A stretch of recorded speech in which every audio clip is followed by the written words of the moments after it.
얘 여자 고등학교만 나오면 되잖니. 고등학교 졸업했으면 너 이제 일해가지고 네 동생들 그리고 우리 집안을 위해서 살아줬으면 좋겠어. 그래서 며느리는 좀 있는 집에서 데려와야 된다고 얘기했지. 쟤 뭐 하는 애니?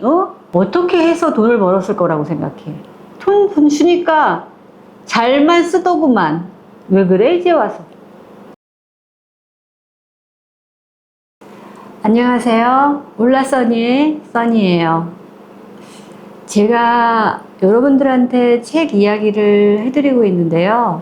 저는 대본도 없어요. 그냥 제가 듣거나 읽은 책 중에서 소개해드릴 수 있는 그런 책들을 여러분께 소개하고 있는 거예요. 많이 부족하고 여러 가지로 잘하지 못할 수도 있지만 재밌게 들어주시기 바랍니다. 같이 공감하고 함께하는 그런 이야기를 하고 싶어요. 오늘은 건비영 작가님의 달의 행로라는 책인데요. 이 책은 두 자매의 인생, 완전히 다른 행보를 걸어갔던 두 자매의 인생을 다루고 있는 책인데요. 이 책을 통해서 내가 어떻게 살아야 했는지 또는 어떻게 살아왔는지 한번 생각해 보시는 시간이 되었으면 좋겠습니다. 이 소설 속의 두 자매는 세 명이야. 남매가. 큰딸, 그리고 둘째는 아들, 그리고 셋째 막내딸, 이렇게 세 명이 있었는데 엄마 아빠가 있었어요. 아버지는 철도공사에 일하시는 분인데 그렇게 중요한 역할을 하시는 분은 아니었던 것 같아. 그런데 어느 날 사고가 나가지고 아버지가 더 이상 일을 할 수 없게 된 거야. 그런데 어머니들, 제가 여러 어머니들에 대해서 얘기했지만 오늘 이 어머니는 좀 굉장히 힘이 없는 어머니였어요. 그리고 생활력이 좀 강하지 못했어. 막상 남편이 그렇게 들어놓고 보니까 앞이 깜깜한 거야. 뭘 어떻게 해야 될지 모르겠는 거야. 그냥 큰딸이 고등학교 졸업했으면 얼른 일했으면 좋겠는 거야. 대학 같은 것도 가지 말고 일해가지고 이 집안을 좀 먹여 살렸으면 좋겠는 거야. 그래서 이 엄마가 얘 여자 고등학교만 나오면 되잖니. 고등학교 졸업했으면 너 이제 일해가지고 아들은 대학을 공부시켜야 되지 않겠니? 네 동생 대학을 공부시키고 막내 동생 그 아이 고등학교 졸업은 시켜줘라. 여자아이니까 네가 일을 해. 이러면서 얘기를 해. 엄마는 늘 아빠한테 징징거리고 좀 기대기만 하는 그런 엄마였지 그렇게 강한 엄마는 아니었거든요. 하지만 이 큰딸은 그러고 싶지 않았어. 큰딸의 이름은 정연이었어요. 정연이는 그러고 싶지 않았어요. 자기 인생을 그렇게 포기하고 싶지 않았어. 저는 대학을 가서 대학을 졸업할 거예요. 그러고 얘기를 하는 거야. 아니 너는 대학 조금 다녀봤으니까 됐잖아. 그만하면 됐어. 이제 일을 해가지고 네 동생들 그리고 우리 집안을 위해서 살아줬으면 좋겠어. 이러고 얘기를 하는 거예요. 근데 그 딸은, 큰딸은 아니 저는 계속 할 거예요 공부를. 그러니까 엄마 조금만 기다려주세요. 그렇게 돼가지고 이 딸은 이제 집안에서 더 이상 도와주지 않기 때문에 가외도 하고 또 아르바이트도 하고 그래서 자기의 학비를 막 열심히 벌어요. 그래서 열심히 공부를 해. 근데 엄마는 그런 딸이 너무 얄미워. 아 진짜 저밖에 모르는 것 같아. 야 너는 어떻게 그렇게 너밖에 모르니? 야 우리는 어떡하라고. 야 딸이 여자가 그렇게까지 많이 배워야 돼? 그러면서 자꾸 강요를 했지. 하지만 이 큰딸 끔짝도 안 했어. 그런데 정예라는 막내 딸이 있었어. 고등학교 다니고 있는 졸업도 못한 그 막내 딸은 그 모습이 자기가 어떻게든 해야 될 것 같은데 언니한테 얘기해. 언니는 그래도 어느 정도 컸고 이제는 회사도 들어갈 수 있을 만큼은 되잖아. 고등학교 졸업했으니까 이제 좀 가족을 위해서 살면 안 돼? 이러면서 얘기를 해요. 그 엄마도 이제 큰딸이 너무 그렇게 강력하니까 있는 돈 없는 돈을 다 끌어모아가지고 조그만 가게를 차려. 어디 가서 일을 했으면 좋았는데 조그만 그 가게를 차려. 근데 당연히 망하지. 그나마 전세보증금까지 다 날려버려. 정말 어떻게 살아갈 방법이 없는 거야. 그러니까 이 큰딸한테 점점 더 압박이 들어오는 거야. 야 네가 해야 돼. 네가 해야 돼. 네가 해야 돼. 하지만 이 큰딸은 그러고 싶지 않았어요. 아니, 내 인생을 그렇게 허비하고 싶진 않아. 엄마, 조금만 기다려주세요. 응? 그러니까 엄마가 이제 가게도 잘못됐으니까 일을 해요. 이제 무슨 공장에 들어가서 일을 해. 근데 힘이 드니까 집에 와가지고는 큰딸을 계속해서 구박하는 거야. 그리고 계속 화만 내고 한탄을 하는 거야. 아이고 내 팔자야, 아이고 내 팔자야 막 이러면서 너는 그렇게 너만 알고 살고 싶니? 계속 그러면서 더 이상 이제 엄마 있는 데서 살 수가 없어. 차라리 그래서 집에 안 들어와. 이 큰딸은 그냥 대학을 다니면서 거기서 일을 하면서 밖에서 그렇게 살게 됐어요. 그런데 어느 날 막내, 고등학교 다니고 있는 막내가 둘째가 고3이었으니까 막내는 한 고1 많이 돼봤자 그랬겠죠. 그 막내가 없어졌어. 얘가 어딜 갔을까 했는데 한 3개월 후에 편지가 한 통 왔어요. 자기는 이제 일자리도 찾았고 정착을 했으니까 내 걱정은 하지 마세요. 이제부터 엄마한테 돈 보내드릴게요. 그걸 듣고 여러분은 어떻게 생각하는지 모르겠는데 저 같으면 마음이 무너질 것 같거든요. 고등학교 1학년밖에 안 되는 아이가 어떤 일을 할까, 어떤 일을 구했을까 걱정됐을 것 같은데 이 엄마는 그렇지 않았어. 엄마는 너무 좋아했어. 아이고 진짜 구분나무가 선산 지킨다더니 딱 그 말이 맞구나. 얘가 제일 문제일 줄 알았더니 그래. 야, 공부 많이 한다고 돈 많이 번다는 거? 그런 거 없어. 공부 안 해도 돈만 잘 벌면 되지? 이러면서 기뻐했어요. 그리고는 정말 다달이 그 막내는 돈을 보내왔어. 적지 않은 돈을. 엄마는 너무 신이 났어. 아주 좋아했어요. 아, 이제 다 걱정 없다. 막내가 이제 돈 보내주니까 나도 일 안 해도 되고, 이제 지 오빠도 대학 갈 수 있고, 그러면서 너무 행복해 했어요. 그런데 이 큰딸은, 아니, 어린애가 무슨 일을 하길래 저렇게 큰 돈을 가지고 보낼 수가 있는 걸까? 그리고 저는 하나도 쓰지 않고 보내는 게 분명하니까 마음이 안 좋았어. 하지만 자기 인생을 포기할 수는 없었어요. 그렇게 그 막내딸은 계속 정말 자신은 자기한테는 아무것도 쓰지 않고 많은 돈을 보내왔고 그 엄마는 그냥 기뻐하기만 했어. 아주 좋아했어. 하루는 아버지 생신이 됐어요. 응? 그 큰딸도 이제 가가지고 전도 붙이고 막 그러고 있는데 고모들이 놀러 왔어. 아이고, 우리 막내딸이 조금 있으면 집도 사준대요. 이러면서 자랑만 늘어지게 하는 거예요. 그런데 이 큰딸은 참 엄마가 너무 철이 없다라고 생각을 해. 그렇게 힘들게 해서 대학을 졸업하고 그리고 선생님이 돼. 교편을 일단 잡아요. 그랬는데 대학 내내 이 정연이를 사랑하고 따라다니던 남자가 있었어. 그 준호라는 남자가 있었는데 그 남자가 졸업하면 결혼하자고 계속 그러는 거야. 졸업하면 결혼하자. 나 더 이상 못 기다려. 결혼해. 결혼하고 하고 싶은 거 다 해. 이러면서 꼬신 거지. 남자들 꼬시에 넘어가면 안 되는데 정연이는 넘어가고 싶었어. 이놈의 집구석에서 빨리 벗어나고 싶었어.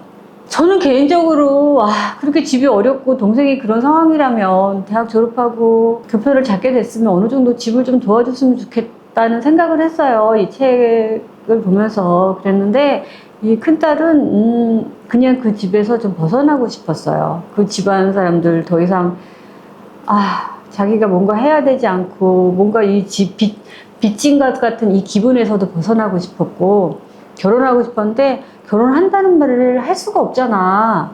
근데 그 생일날 고모들이 아니 그러면 이제 정연이는 어떡할 거야? 올기는 이제 막내딸이 집도 사준다고 그래서 호강하게 생겼는데 정연이는 어떡할 거야? 그래서 정연이 뭘 어떻게 해요? 졸업도 했고 그랬으니까 나이 더 들기 전에 결혼시켜야 되는 거 아니야? 이러고 얘기를 하는 거야. 엄마가 딱 한마디로 얘기해. 무슨 소리예요? 이제 좀 돈을 벌어가지고 집안에 보탬이 돼야지. 이제 좀 보탬 될 만하니까 결혼시키라는 거예요? 나는 그건 못해. 이러면서 얘기를 하는 거야. 정연이는 제발 엄마가 좀 보낸다고 했으면 좋겠다라고 생각했는데 하지만 결국 경연이는 결혼을 해요.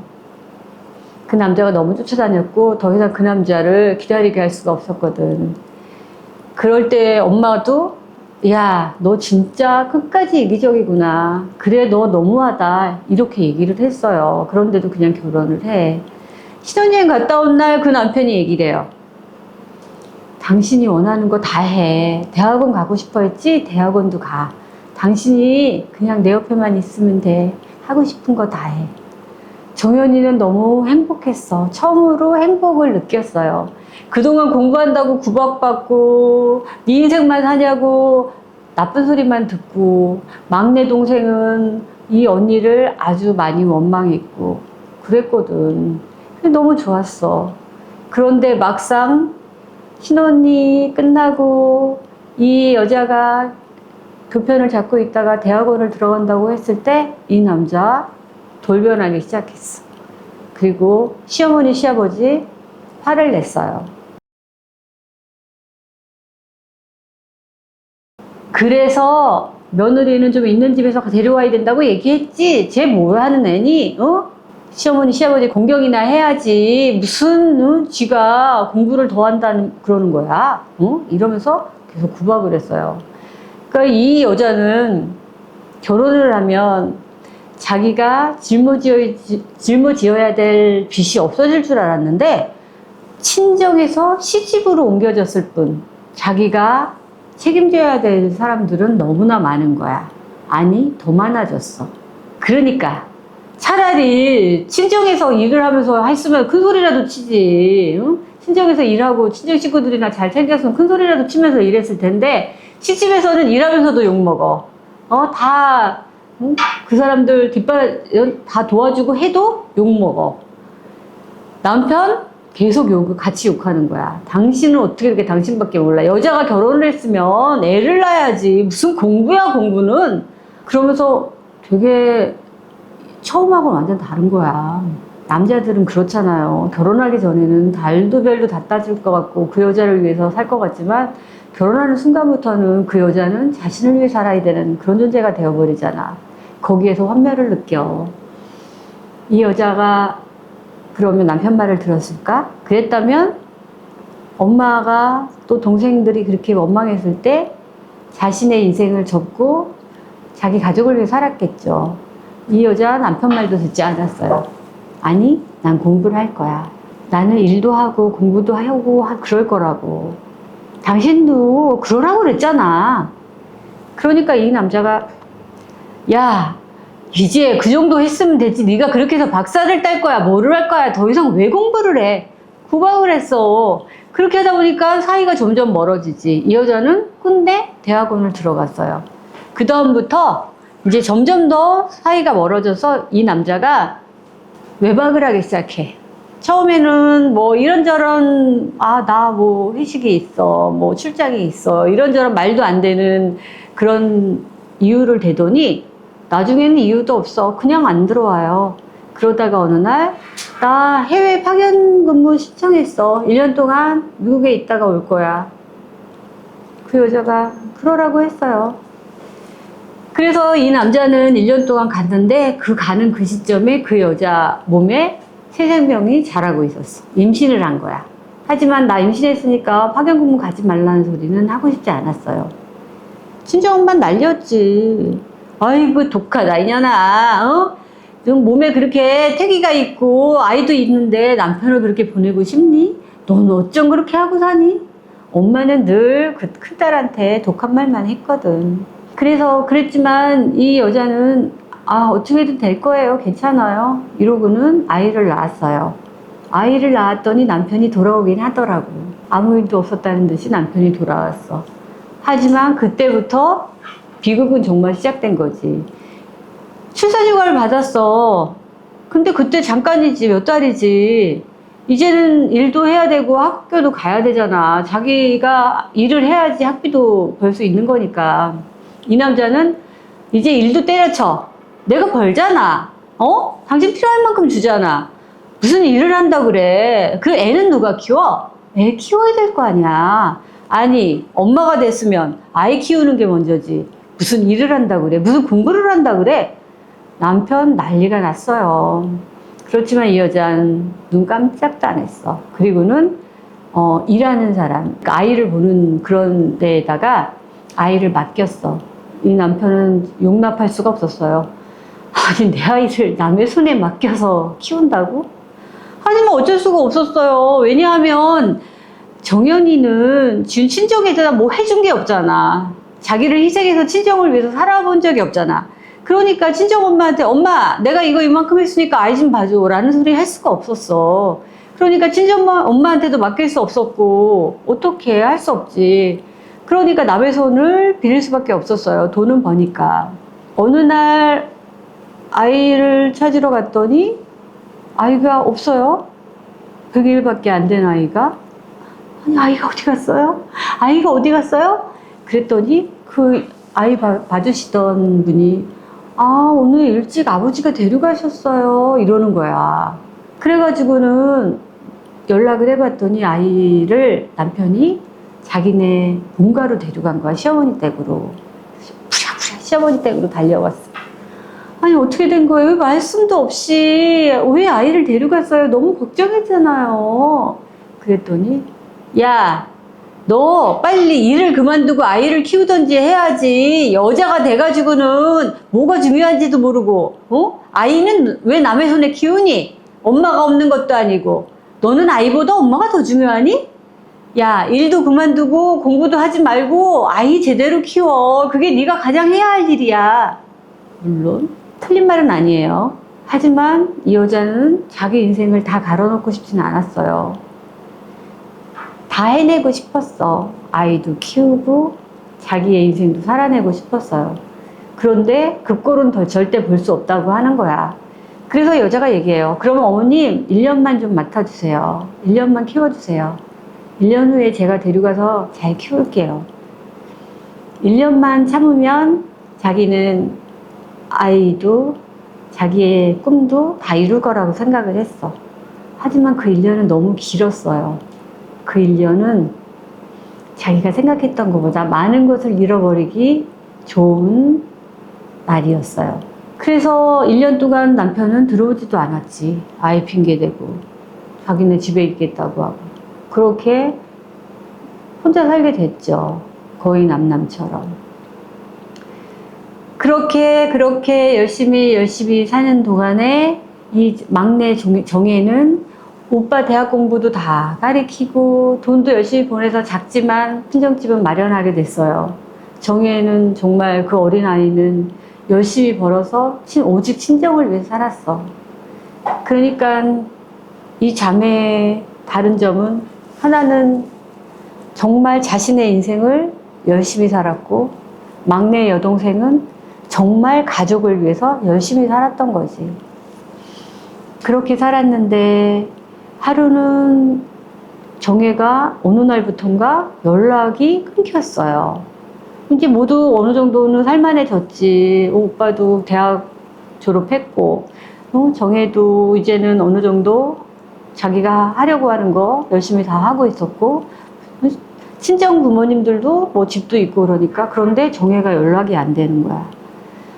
얘가 왜 연락이 안 되는 거야. 얘를 어디 가서 찾아. 이러고 있었는데 어떤 남자가 찾아왔어. 나이를 잘 알 수가 없는 그런 남자였어요. 그리고 와가지고 저 정혜랑 결혼하고 싶습니다. 이러면서 얘기를 하는 거야. 너무 놀랬지. 아니 그게 무슨 소리예요? 정혜는 어디 있어요? 연락이 되질 않아요. 그랬더니 정혜가 이거 알면 난리 날 텐데 이제 부모님한테 그래서 정혜한테 혼날까봐 얘기도 못하고 언니를 찾아왔습니다. 이러면서 얘기를 하는 거여서 정혜한테 우선 먼저 가자. 이건 순서가 아니잖아요. 일단 정혜부터 만나게 해주세요. 그랬더니 이 남자가 꼼짝도 안 하는 거야. 그래서 남동생을 불러. 남동생이 딱 오니까 돌변해서 좀 너무 심하지 않아요? 남자가 딱 오니까 바로 돌변해가지고 정혜 있는 데로 데리고 가. 한 시골이어서 정혜 있는 데 집에 갔는데 문 앞에서 어떤 여자의 술 취한 구슬픈 노래소리가 들리는 거야. 연분홍 치마가 봄바람에 이러면서 슬픈 그 노래가락에서 슬픔과 고통이 느껴지는 그런 노랫가락이 울려 퍼지고 있는데 이미 이 언니의 마음은 너무 아팠어. 그렇게 방에 들어가 보니 치마자락도 걷고 이러고 앉아서 술을 포마시며 젓가락을 두들기며 노래를 하는 동생이 있었던 거야.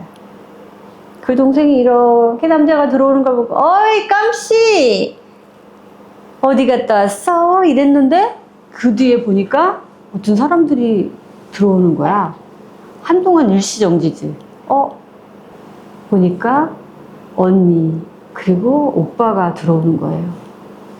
그러고는 오빠가 들어와서 그 모습을 보더니 가슴이 너무 찢어지고 너무 속상하니까 막 때려. 이 동생을. 너 누가 이렇게 살라고 했어? 누가 왜 이런 식으로 살아? 그랬더니 왜? 그럼 어떻게 살아야 된다고 생각해? 어린 여자애가 그 많은 돈을 보낼 때 어떻게 해서 돈을 벌었을 거라고 생각해? 돈 주니까 잘만 쓰더구만. 왜 그래 이제 와서? 그랬더니 오빠가 누가 너한테 라고 얘기를 하는 거야. 그러니까 누가 너더러 돈 벌어오라 그랬냐고? 그런 말은 안 했지만 돈 갖다 주니까 쓰는 건 너무 좋아하던데 돈 싫어하는 사람이 어딨어.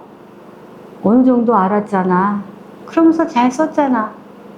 속이 타들어가니까 오빠가 때리면서 걷어차가지고 저쪽으로 밀려났어. 그런데도 반항도 안 하고 그냥 그 정혜는 구석에서 울기만 했어요. 정말 초라한 모습으로. 구석에서 이렇게 자기 여자가 많은데도 가만히 있던 그 남자가 선원이라는 남자래요. 그 남자가 오늘 어차피 나 못 가니까 우리 이러지 말고 술이나 한잔 하십시다. 네네 이러면서 막 술을 2병 가져오는 거야.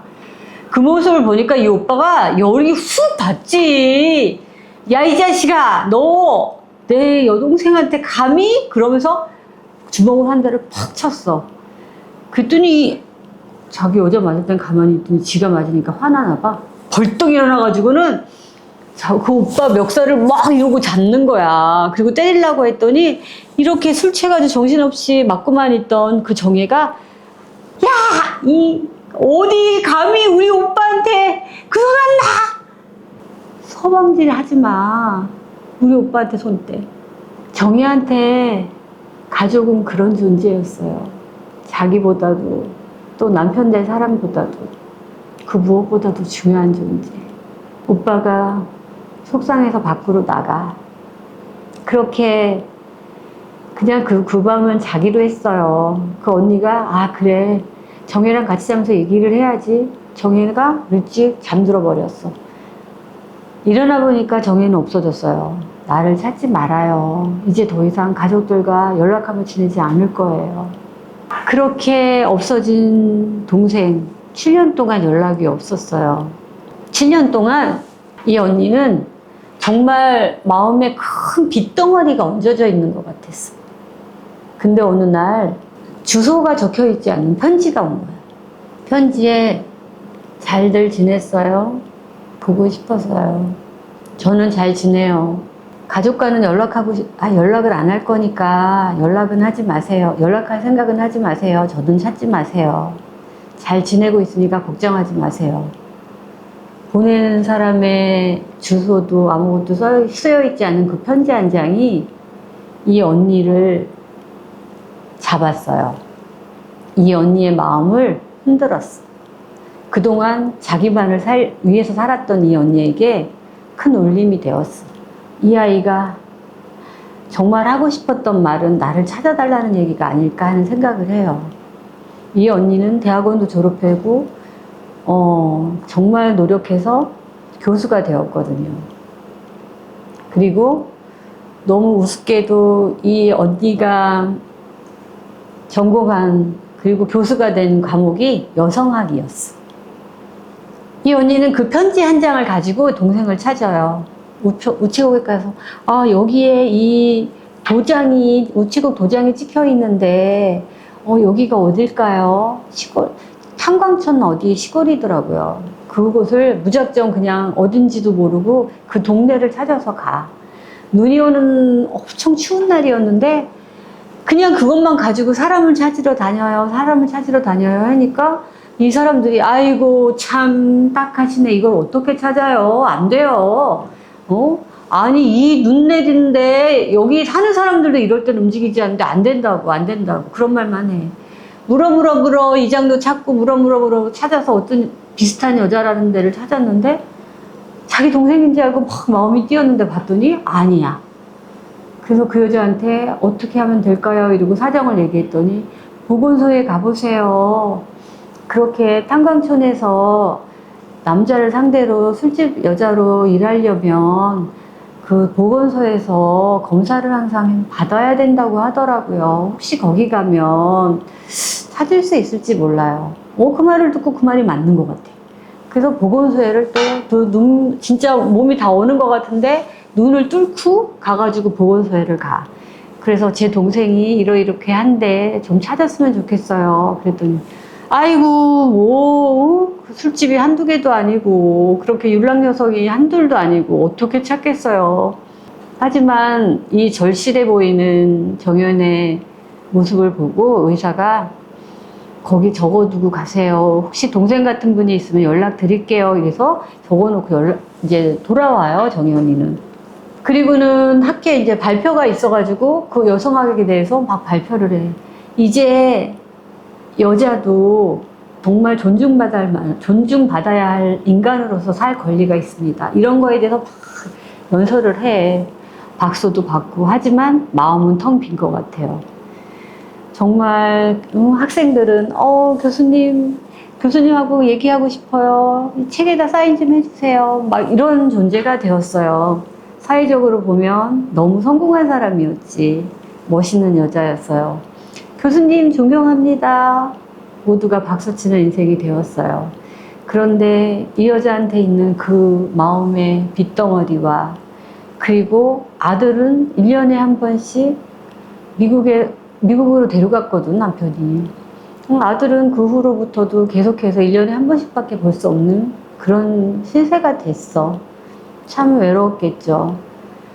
이 여자는 자기의 성공과 자신이 하고 싶었던 공부를 하느라고 남편도 또 가족도 아이도 멀리 떠나보내야만 했어요. 참 안타깝지. 그리고 그 마음의 빚이 있었던 막내 동생을 찾아서 가봤어. 그렇게 못 찾고 있던 막내 동생이었는데 어느 날 그 보건소 사람한테 연락이 왔어요. 그 연락 온 시점이 언제냐면 딱 일주일 전에 남편이 갑자기 찾아와가지고 술 마시고 막 술 주장하면서 그래서 네가 그렇게 원하는 대로 사니까 좋아? 그래서 같이 이제 일하고 있는 교수가 있는데 그 사이를 또 막 의심하면서 야, 대학 교수가 그렇게 문란하게 살아도 되니? 말도 안 되는 거 가지고 계속 트집을 잡는 거야. 이제 그만하자. 이혼하자. 그렇게 얘기를 하니까 이 여자는 어이가 없지. 정작 바람핀 거는 자기면서.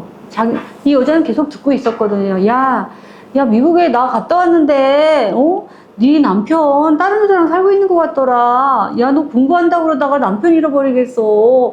미국으로 들어가야 되는 거 아니야? 이런 소리 계속 들었거든요. 그런 소리를 계속해서 듣고 있었지만 일일이 반응하지 않았어. 어차피 자기가 모든 것을 접고 남편을 쫓아갈 수 없다면 그냥 묻어두는 게 낫다고 생각을 했던 거지. 이 남자는 이제 더 이상 이 여자하고 살 이유가 없는 거예요. 같이 살던 여자하고도 또 가족을 이루고 싶었을지도 모르지. 이혼하자고 얘기를 하는 거야. 그래서 가만히 있었더니 끝까지 네가 잘못했다고 무릎 꿇고 빌지 않는구나 라고 얘기하는 거야. 이 여자는 생각하지. 뭘 빌어야 되는 거야. 공부하고 싶었던 거, 나도 남자처럼 사회적으로 성공하고 싶었던 거, 그래서 그 꿈을 이뤄내서 문제가 됐던 거, 그런 것들 다 무릎 꿇고 빌어야 될 일인가? 이 여자는 생각을 해. 정말 뭐가 맞는 건지 모르겠는 거지.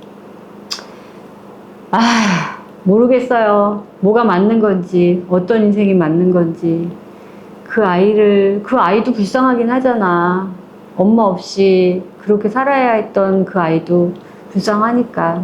그렇게 이혼을 통보하고 남편은 가요. 한 달 후에 제대로 정리하자고 얘기하고. 그래서 남편이 간 다음에 한 일주일 아픈데 일주일 아프고 어느 정도 몸이 좀 나아졌더니 연락이 온 거야. 그 보건소 의사한테. 그 의사가 동생분을 찾은 것 같아요. 그래가지고 그 동생을 찾으러 가요. 동생을 찾으러 가는데 그 동생을 잘 아는 다른 술집 여자부터 찾았어. 춘자라는 여자였는데 그 여자를 찾아갔더니 네. 언니는 저기 지금 요양하고 있어요. 그 시골 저희 산 꼭대기로 가야 되는데 같이 올라갑시다. 그래서 아니 홍자는 어디 있는 거야? 막 그러면서 뭘 찾는 거예요. 보니까 어린아이를 찾는 거야. 왜냐하면은 맨 처음에 그 탄광촌을 동생을 찾으러 갔을 때 이 여자한테 껌 파는 꼬마 여자가 있었거든. 정연이한테 아주머니 껌 좀 사주세요 이랬던 한 조그만 여자아이가 있었는데 그 여자아이가 바로 이 홍자라는 아이였어요. 그래서 이 홍자 이 녀석 이 조그만 녀석이 어디 간 거야 이러면서 그 아이를 막 찾아. 그때만 해도 누군지 몰랐지. 그냥 껌 파는 아이였어. 그 아이는 왜 껌을 팔까라고 생각을 하면서 껌을 사준 적이 있었는데 엄마가 아파요. 엄마가 아파서 엄마 병원비를 대야 돼요. 저는 엄마를 도와주고 싶어요. 우리 엄마 너무 불쌍해요. 이렇게 얘기했던 꼬마였거든요. 같이 산에를 막 올라가는데 조그만 발자국이 이렇게 나 있어. 그걸 보고는 이 춘자란 아줌마가 아이고 요거 요 년이 그냥 또 지 엄마한테 갔구만 이러는 거야. 그 작은 발자국은 엄마한테 그 눈길을 헤치고 엄마한테 찾아간 아이의 발자국이었어. 그렇게 찾아갔더니 문 앞에 이렇게 갔는데 갑자기 문이 콱 열리면서 조그만 애가 후두둑 도망 나오는 거야. 안에서는 이년아 누가 여기 오라 그랬어 이러면서 술병을 막 던지고 욕설을 퍼붓는 동생이 있었어요. 얼굴은 병색이 완연하고 술에 찌들어서 아이에게 온갖 욕설을 퍼붓는 동생의 모습은 정말 비참했어. 마음이 무너졌겠죠. 동생을 만났는데 그 동생이 언니를 보고 언니 왜 여기로 왔어? 그러면서 서로 안고 울어요. 병원에 갔더니 물론 여러 가지 아프기도 하지만 그런 것들은 괜찮은데 알코올 중독이 제일 문제라는 거야. 그래서 알코올 중독을 치료할 수 있는 요양원에 이제 집어넣고 다시 살자, 다시 시작하자 그러고 얘기를 해. 그러니까 그 동생이 막 울어요. 언니 내가 사실은 언니 너무 보고 싶어서 가족들이 너무 보고 싶어서 편지를 보낸 거야. 물론 이렇게 찾아올 거라고 생각도 안 했지만 보고 싶은 마음에 편지를 보낸 거였어요. 나는 너무 잘못 살았어. 내가 보내온 그 세월들이 다시는 돌아올 수 없는 중요한 시간이라는 걸 나는 그때는 알지 못했어. 난 너무 어렸어. 내가 너무 잘못 살았어요. 그리고 언니만 원망했어. 가족만 원망했어. 하지만 내가 선택했던 거예요. 많은 돈을 벌 수 있다면 그거에 따른 책임도, 그거에 따른 그 나쁜 불행도 내가 짊어져야 하는 몫이었다는 걸 그때 나는 어려서 알지 못했어요. 결국은 내 선택으로 내가 이런 인생이 된 거야. 홍자, 내 딸, 불쌍한 아이. 그때 찾아왔던 그 선원과의 사이에서 아이를 낳은 거지. 그런데 그 선원은 배를 타고 갔다가 죽었어. 아이는 아버지의 얼굴도 한번 보지 못하고 그렇게 태어나는 거예요. 죽었다는 얘기를 듣고 뱃속에 있는 아이를 지우려고 별별 짓을 다 했대. 약도 먹어보고 굴러도 보고 정말 떼어버리려고 별짓을 다 했는데 그 아이는 떨어지지 않았대요. 차마 수술은 할 수 없었어. 그냥 어떻게든 떼어버리려고 했는데 끝까지 남아서 그렇게 태어난 아이였어. 갓 태어나 보니까 빨간 원숭이 같아가지고 이름이 홍자래. 어느 정도 치료가 되고 술을 안 마실 때는 그 아이가 불쌍해서 너무 속상했던 거야. 불쌍한 아이예요. 나한테 욕만 먹고 내가 술 취해서 그 아이를 때리기만 엄청 했어. 내가 속상할 때마다 아이를 얼마나 때렸는지, 얼마나 팼는지 이러면서 얘기를 하니까 언니가 동생을 안아줘요. 더 얘기 안 해도 돼. 괜찮아. 이제부터 다시 시작하자. 너 충분히 다시 시작할 수 있어. 33살 뭐든지 할 수 있는 그런 나이야. 늦지 않았어. 지금부터 언니랑 같이 함께 살아보자 라고 얘기를 해요. 이제 그 홍자라는 아이가 문제가 됐지. 그 아이를 데리고 엄마한테 보여주려고 데리고 왔어. 동생네 부부와 이제 엄마 아버지가 다 있었지. 그 아이를 보고 뭐? 얘가 정의 딸이라고? 그 엄마는 물론 그 아이를 키우고 싶었어요. 외할머니니까. 하지만 자기도 힘이 없어. 이제는 아들 부부한테 얹혀 사는 신세인데 눈치를 안 볼 수가 없거든. 그 아들의 부인, 며느리는 그 상황이 너무 불편해. 지금 시어머니, 시아버지만으로도 너무 벅차거든. 사실 그렇지. 그러니까 나가버려. 그랬더니 이 언니가, 정연이가 얘기를 해요. 아니야. 송자는 내가 데리고 있을 거예요. 걱정하지 말아요. 그러니까 엄마가 얘기하지. 야, 너는 맨날 강의도 해야 되고 바쁜 애가 어떻게 아이를 키우니? 아니에요. 적적했는데 잘 됐지. 내가 데리고 있을게요. 걱정하지 말아요. 어차피 내가 데리고 있다가 한 번씩 또 정희한테도 지엄마한테도 가보이고 해야 되니까 내가 데리고 있을 거예요. 엄마, 외할머니 입장에선 마음이 아팠어요. 아이고, 외할머니라고 있는 것이 너 하나를 묶어두는구나. 이러면서 마음 아파했지. 그렇게 혼자 그 조카 아이를 데리고 집으로 와요. 그런데 이 여자는 그래도 이제 다 이루었죠. 경제적으로도 여러 가지로 다 여유가 있기 때문에 오히려 그 아이와 함께 있는 게 아들과 함께 했던 그 순간들, 함께 했어야 했던 순간들, 아들에게 하고 싶었던 순간들을 이 조카를 통해서 하는 시간이 되었어.